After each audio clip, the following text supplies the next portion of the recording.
Hello guys, welcome to my AndWin Tech channel. Today I am going to show in this video how to delete Windows Update files on your Windows 10 or Windows 11. So before going to start the video, if you are not subscribed my channel, please subscribe. So let's start the video.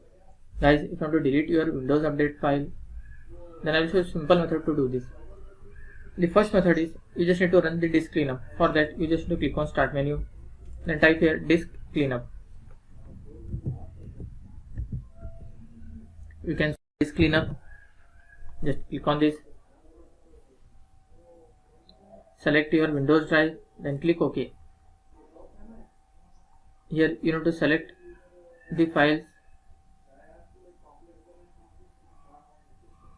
then click on clean up system files, then click OK.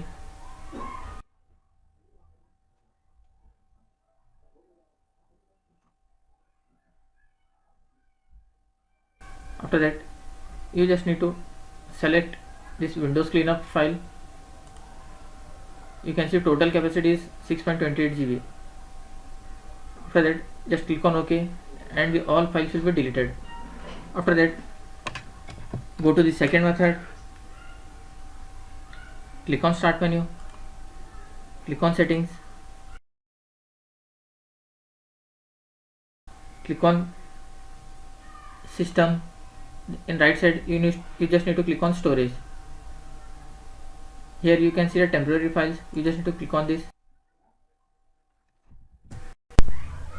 After that you have to make sure that you have selected Windows Update Cleanup, and by default it is selected as all the files. If someone is missing, then you have to just check mark this. After selecting, just tap on remove files, then all the files will be removed. Then the third option is you just need to go to the C drive, open the file explorer,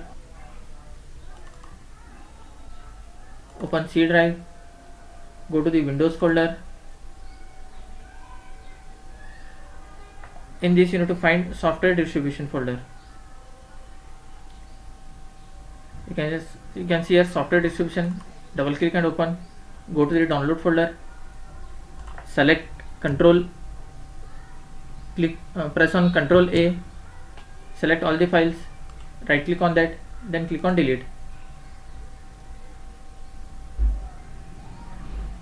and go to the desktop or go to the recycle bin and empty your recycle bin from there. After completion of this, once you have to restart your PC. After restarting, hope your PC will be working very fine. That's it guys. So in this way you can delete your Windows Update file on your Windows 10 or Windows 11. Thanks for watching. Hope if you like this video, please like, share and don't forget to subscribe.